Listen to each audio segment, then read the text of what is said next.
Today's topic was triggered by one of our students who asked us a great question after watching our Road Rager podcast. Welcome to episode 50 of Throwing Your Parents Under the Bus. I'm Jane Ubel, and I'm happy to say our man with all the answers, Mike Pehl, is here. You ready for this, Mike? I am. Yes. All right. And of course, we have Natasha, who holds the key to our students' observations. Natasha, tell us about our astute student.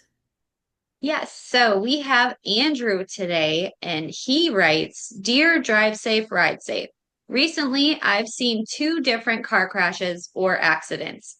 Is there a way to tell if the driver was 1, a road rager, 2, a careless driver, or 3, a drunk driver from looking at the crash evidence? Wow, great question. There is no answer for that, Andrew. I'm going to explain a couple things, but great observation that you're looking at the accident. So first of all, what we need to do is was it a head-on collision? How bad was the head-on collision? So keep in mind, a texter and a drunk driver are normally head-on collisions or rollovers, because what they do is they weave in and out. And then they go too far over, they overcorrect, and that's what causes the roll. So if it's a rollover, it's somebody not paying attention, whether they're drunk, they're texting, or not paying attention. Those all fall into the same crash. It's a rollover. You can't roll the car unless you choose to if you're paying attention. And when I say unless you choose to, would be to avoid a head-on collision, we teach the ditch is your best friend. You have a much safer chance of rolling over in a car than you do to have a head-on collision offset 2 feet. Okay, so now let's go back to the drunk driver, the careless driver. Usually a road rager does not have head-on collisions.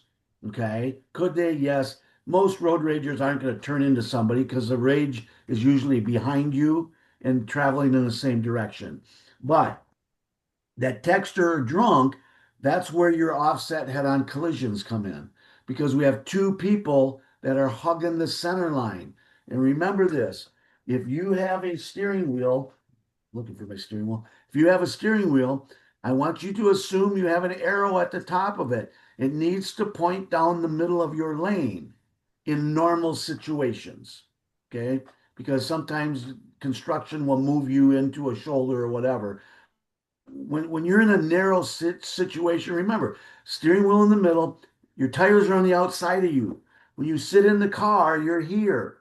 Your tires are out here. So when you look down the line, it puts your wheels right on the line. Okay? So I'll give you a great test to do. Next time you're driving down a straight road and there's nobody around you, no other cars, move over and drive your right tires on the white line, on the edge. And I want you to notice how your steering wheel is on the right side of the center of the road. So when your steering wheel is on the left side of the center, where are you at? Your tires are right on that center line. And now I picture a drunk or a texter coming at you, and they're not paying attention. So they're going with the momentum of the turn or the taper of the road. And that's where we get our 2-foot accidents. Okay? So you, the defensive driver, when a car's coming at you, you always want to look to see if the car coming at you steering wheel is pointed down the middle of your lane. That's what I always look for. When I'm here and I'm looking down at the car coming at me, what is that? Where's that car's lane position? First lesson I teach in every behind the wheel. First thing we go out and teach lane position at the cars coming at us. See how the semi steering wheel's right in the middle of their lane? Look at where their tires are. Are they still in their lane? Yes. Are they away from the center line? Yes. Where's the number 1 killer? On the center line.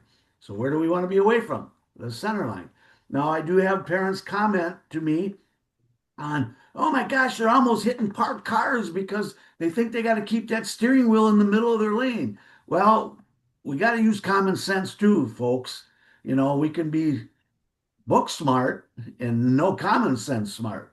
You know, when you have to go around a garbage can, it's okay to get the steering wheel off center as long as the car's not there. It's okay to miss the object on the right and go off center. So to avoid the accident. So, Andrew, here's what I appreciate about you asking these questions is because I try in classroom to get the attention when you go by a scene, an accident. I want you to look at it and see where these cars are hit and how they were hit. And the biggest thing about that is it doesn't matter whether it's a drunk, a texter, a road rager. What did you, as a smarter, safer driver that we try and teach, what did you do to minimize the crash or even avoid the guilty party? You know, we as the innocent ones usually pay the price for that. So, and then one more thing, the road rager, it will usually be a side swipe, you know, where they got up beside you and push, or they rear end you, that type of a thing. T-bones, T-bone accidents are usually people just, two people aren't paying attention on a T-bone. And we just did a big podcast on that one. So you remember this, if you are paranoid on your side streets, you will never be T-boned. Someone's out to change the way we live every day unintentionally.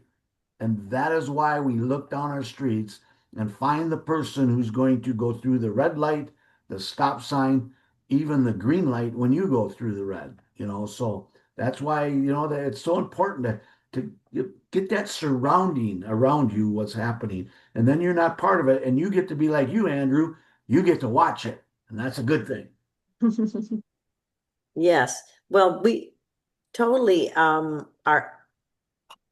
we appreciate you, Andrew, for being so insightful and willing to ask us these questions, because we love to answer them and help you out. So we want to thank you for joining us. We want to thank other people for joining us as well today. And we hope that you can share our podcast with friends and family. And again, we thank Andrew, who sent in today's topic.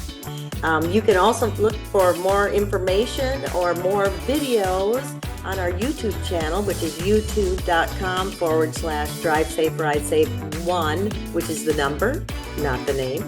And you can also check out our other podcast episodes by going to DriveSafeRideSafe.com/podcast.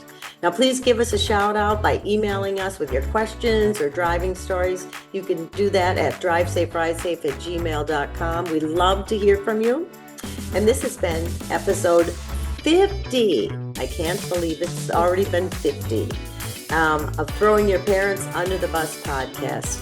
I'm Jane Ubel, and I want to remind you to always drive safe and ride safe. .com. Bye, everyone. Bye-bye.